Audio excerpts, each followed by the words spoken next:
Fala galera, tudo tranquilo? Sejam mais bem-vindos a mais... É isso que ser pai e não dormir direito à noite faz com você. Fala galera, tudo tranquilo? Sejam bem-vindos a mais um episódio do Crises na Fé.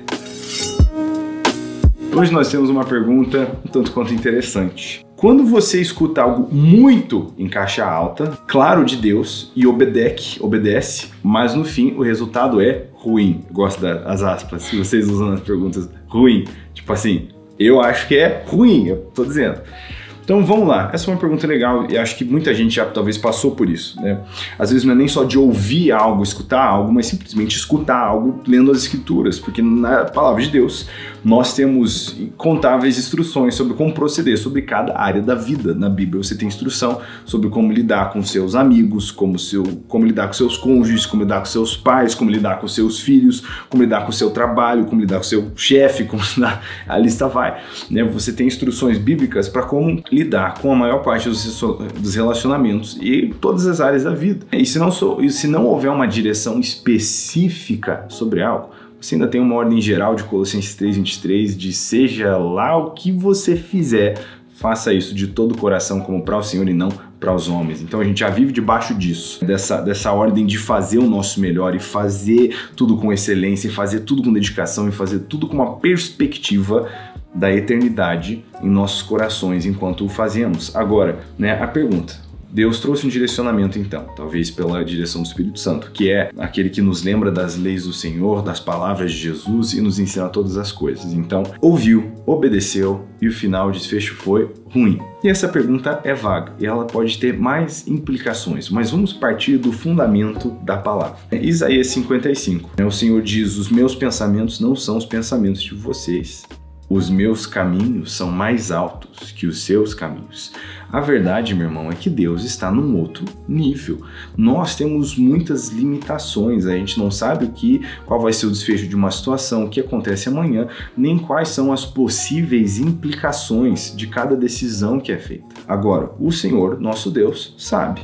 Então ele é quem tem infinita sabedoria e sabe qual é o melhor desfecho de todas as coisas. Agora, o porquê eu digo isso é, Deus está num outro nível, né? Eu acho que é muito infantil, talvez, a gente querer determinar o que é bom e o que não é, quando nós não temos essa moral todas e nós não somos exatamente dignos dessa confiança, como o Senhor é. Por ter pensamentos que não são limitados como os nossos e ter os caminhos que são mais altos e melhores do que os nossos. Ouviu uma direção de Deus, agiu conforme a direção e não gostou do final.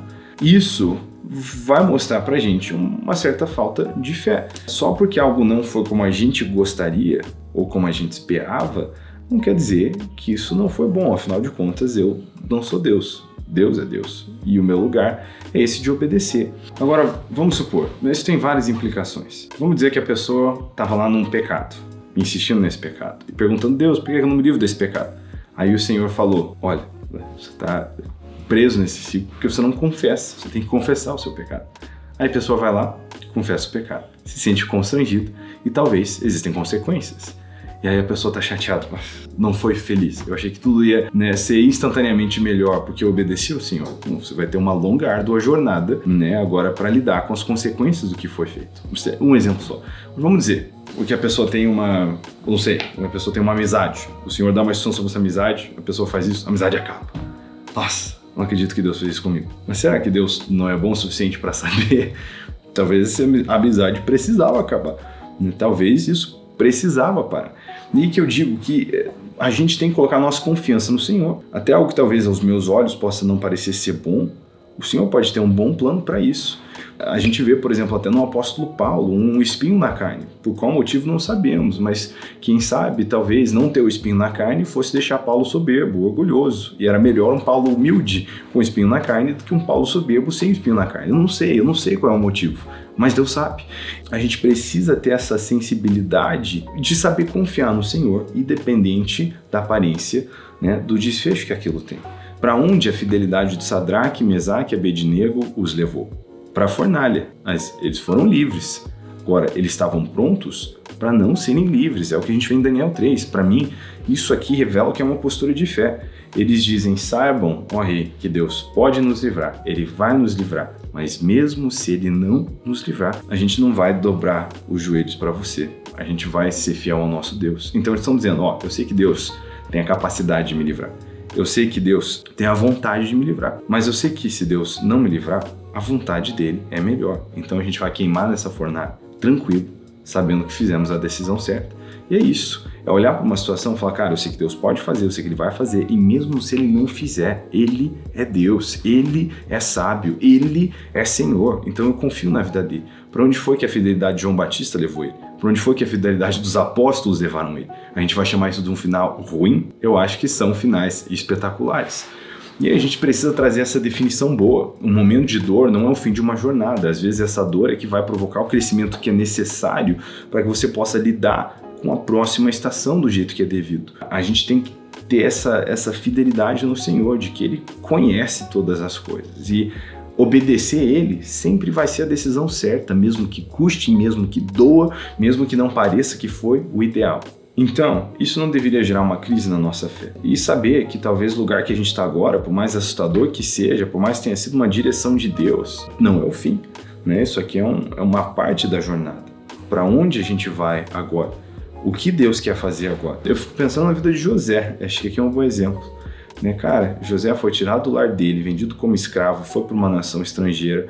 Quando a coisa começa a ficar boa, na situação que estava ruim, ele ainda é preso injustamente. Ele é preso sem ter cometido crime nenhum, muito pelo contrário, ele é preso por não ter cometido um crime. É algo completamente injusto. Imagina para José como é que foi isso. Cara, eu obedeci, eu escutei a Deus, que falou de forma muito clara através de sua lei. E olha o que aconteceu comigo.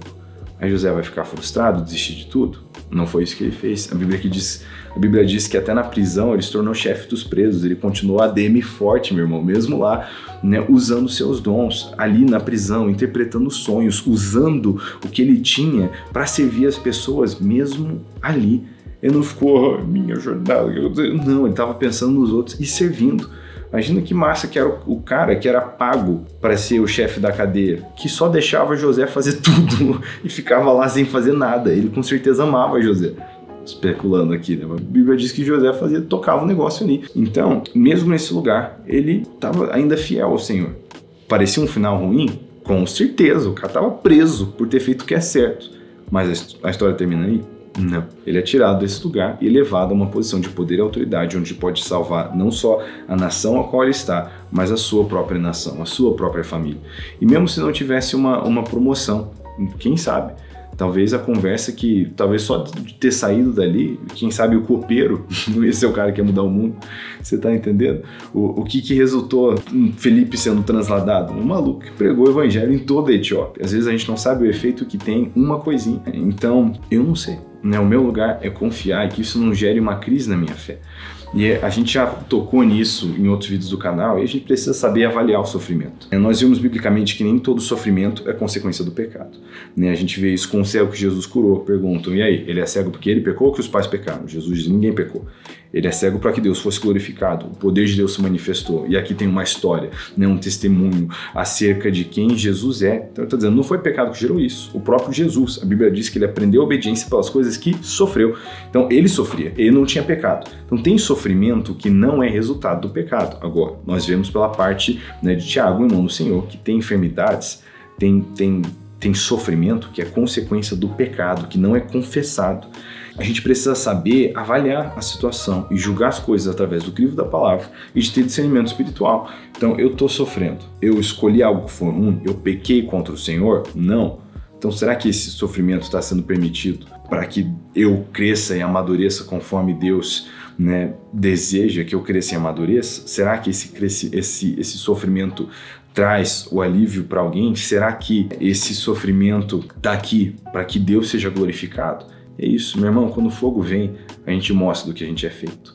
As crises, eu acho que o sofrimento que a gente passa vem para revelar o nosso coração. Como que a gente se porta, né, naquele momento de dificuldade, revela o que está dentro de nós. Então, vamos saber abraçar, né, os desafios que vêm com obedecer ao Senhor, sem questionar o bom Pai que Ele é. Ele tem toda a história já vista e enxergada na cabeça dele. O melhor que eu tenho para fazer é confiar e caminhar. Deus te abençoe, a gente se vê no próximo vídeo.